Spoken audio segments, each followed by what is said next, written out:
Abiding, நிலைத்திருத்தல். வாழ்க்கைனா எழுச்சியும் இருக்கும், வீழ்ச்சியும் இருக்கும், உயர்வும் வரும், தாழ்வும் வரும், பாடுகளும் துன்பங்களும் மகிழ்ச்சிகளும் கழிவும் எல்லாமே சேர்ந்ததுதான் இயற்கையான வாழ்க்கை.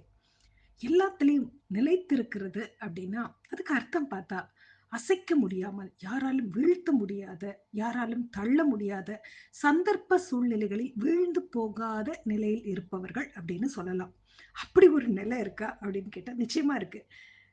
நாம் அவரின் பிள்ளையாக மாறினார், அதாவது ரட்சிக்கப்பட்ட அனுபவத்தை பெற்று இருந்தால், எப்பேற்பட்ட தருணத்திலும் ஒருவன் கர்த்தருக்குள் நிலைத்திருந்தால், கர்த்தரை உறுதியாக பற்றி கொண்டிருந்தால், கடவுள் அவர்களுக்கு ஸ்திரத்தன்மையை கொடுப்பார் அப்படின்னு சொல்லலாம்.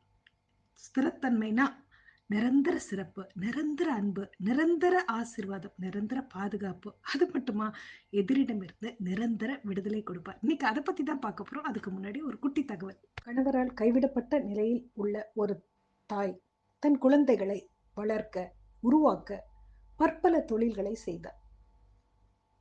பலவிதமான பண நெருக்கடி காலத்திலும், எப்பேற்பட்ட கஷ்டமான சூழலிலும் அவள் கடவுளையே சார்ந்து வாழ்ந்தாள்.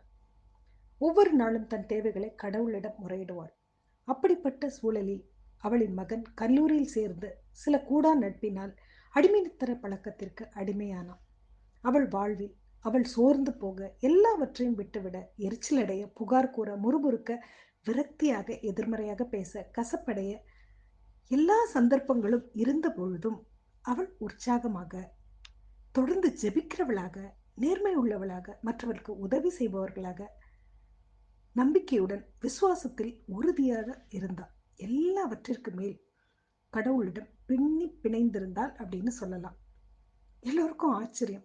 அவளின் ஜெபத்தினால் அவள் மகன் ஒரு நாள் கடவுளால் தொடப்பட்டவனாக, கடவுளால் உணர்த்தப்பட்டவனாக, கடவுளின் சமூகத்தில் தன்னை முழுவதுமாக ஒப்பு கொடுத்தவனாக, புது மனுஷனாக மாறி, தன்னை அடிமைப்படுத்தி கொண்டிருந்த பழக்க வழக்கத்திலிருந்து முற்றிலும் விடுதலையாகி, அதை வெறுத்து ஒதுக்கியது மட்டும் இல்லாம, எந்த தூண்டுதலும் இல்லாமல் பழையவைகளை முற்றிலும் வெறுத்து ஒதுக்கி, தன் தாயை போல இருக்கும் பெண்களுக்கு உதவி செய்பவனாக இன்று மாறி இருக்கிறார். இதுல இருந்து நமக்கு என்ன தெரியுதுன்னா, கடவுளுடன் நிலைத்திருந்தால், யோவான் 15:4 சொல்லப்பட்டிருக்க மாதிரி, என்னில் நிலைத்திருங்கள், நானும் உங்களில் நிலைத்திருப்பேன். கொடியானது திராட்சை செடியில் நிலைத்திராவிட்டால் அது தானாக கனி கொடுக்க மாட்டாதது போல, நீங்களும் என்னில் நிலைத்திராவிட்டால் கனி கொடுக்க மாட்டீர்கள் அப்படின்னு இருக்கு. அது மட்டும் இல்லாம அவருடன் நிலைத்திருந்தார் நம்ம எதிரிடமிருந்து பாதுகாப்பார், உயர்த்துவார் அப்படின்றது சங்கீதம் 27:5 நம்மால பார்க்க முடியும். தீங்கு நாளில் அவர் என்னை தம்முடைய கூடாரத்தில் மறைத்து, என்னை தமது கூடார மறைவிலே ஒளித்து வைத்து, என்னை கண்மலையின் மேல் உயர்த்துவார் அப்படின்னு சங்கீதக்காரன் சொல்றத நம்ம பார்க்க முடியும்.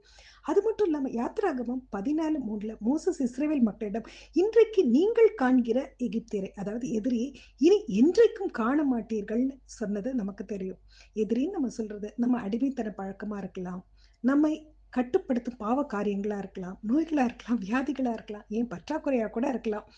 அதுக்கு மேற்கொள்ள நம்ம என்ன செய்யணும்? அதுக்கும் பதில் மோசஸே சொல்றதை நம்ம பார்க்கலாம். யாத்திராகம் 14:14 கர்த்தர் உங்களுக்காக யுத்தம் பண்ணுவார், நீங்கள் சும்மா இருப்பீர்கள். ரட்சிக்கப்பட்ட அனுபவத்தில் இருக்கும் நாம் எந்த சலனமும் எந்த தூண்டுதலும் இல்லாம நம்ம பிரச்சனைகளை நம்மளால மேற்கொள்ள முடியும் அப்படின்றது புரியுது இல்லையா? இன்னைக்கு நம்ம பார்க்க போகும் நபர் ஆசா.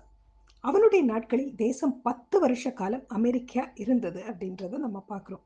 ஏன் அமெரிக்கா இருந்தது அப்படின்னு பார்த்தா, ஆசா தன் தேவனாகிய கர்த்தரின் பார்வைக்கு நன்மையும் செம்மையுமானதை செய்தான் அப்படின்னு இருக்கு. அது மட்டும் இல்லாம அந்நிய தேவர்களின் பலிபீடங்களையும் மேடைகளையும் அகற்றி, சிலைகளை உடைத்து, விக்கிரக தோப்புக்களை வெட்டி, தங்கள் பிதாக்களின் தேவனாகிய கர்த்தரை தேடவும், நியாயப்பிரமாணத்தின் படியும் கற்பனின் படியும் செய்யவும் யூதாவுக்கு கற்பித்து, யூதாவினுடைய எல்லா பட்டணங்களிடமிருந்து மேடைகளையும் விக்கிரகங்களையும் அகற்றினான். அவனுக்கு முன்பாக ராஜ்யம் அமெரிக்கா இருந்தது அப்படின்னு பார்க்கிறோம். அது மட்டுமா, கர்த்தர் அவனுக்கு இளைப்பாறுதலை கட்டளையிட்டதினால் அந்த வருஷங்களில் அவனுக்கு விரோதமான யுத்தம் இல்லாதிருந்தது. தேசம் அமெரிக்கா இருந்தபடியினால் யூதாவிலே அரணான பட்டணங்களை கட்டினான் அப்படின்னு இருக்கு. இந்த சம்பவத்திலிருந்து நமக்கு என்ன தெரியுதுன்னா, நாமும் நம் பங்கை செய்தா, அதாவது விட வேண்டிய காரியங்களை, அகற்ற வேண்டியவர்களை நம் வாழ்விலிருந்து அகற்றினால், ஆண்டவரின் பங்கை நம் வாழ்வில் செய்வார். எல்லா விதமான எதிரிடமிருந்தும் நம்மை பாதுகாத்து விடுவித்து நமக்கு இளைப்பாறுதலை கட்டளையிடுவார்ன்றது புரியுது இல்லையா? இது எல்லாத்துல இருந்தும் நமக்கு என்ன தெரியுதுன்னா, நான் கடவுளுடன் நிலைத்திருந்தா 2 அடி ஏறினேன், 4 அடி சறுக்குனேன் அப்படின்ற நிலை மாறி, நம்ம எதிரி அசைக்க முடியாத, இடம்பெயர்க்க முடியாத, ஏன் எதிரி நெருங்க முடியாத நிலையில் நம்மை வைப்பார். நம்ம செய்ய வேண்டியது, கடவுள் நம் வாழ்வில் அனுமதிக்கும் பரீட்சையில் தேர்ச்சி பெறணும். முறுமுறுக்க கூடாது. கசப்புணர்ச்சி அடையக்கூடாது. நன்மை செய்கிறவர்களாக இருக்கணும். எந்த சூழலிலும் உண்மை உள்ளவர்களாக இருக்கணும். முக்கியமா அவரில் நிலைத்திருக்கணும். அவரில் அன்பு கூர்ந்திருக்கணும். நன்றி சொல்லலாம். எப்படி நன்றி சொல்லலாம்? இந்த அடிமைத்தன பழக்கம் என் வாழ்வை ஆளப் போவதில்லை. அதற்காக நன்றின்னு சொல்லலாம். இந்த நோய் என்னை தோற்கடிக்கப் போவதில்லை. அதற்காக நன்றின்னு சொல்லலாம். அப்படி நம்ம சொன்னா, எதிரிடமிருந்து நம்மை விடுவிப்பது மட்டும் இல்லாம, அதனிடமிருந்து விடுதலை கொடுப்பது மட்டும் இல்லாம, நம்மை உயர்த்துவது மட்டும் இல்லாம, அந்த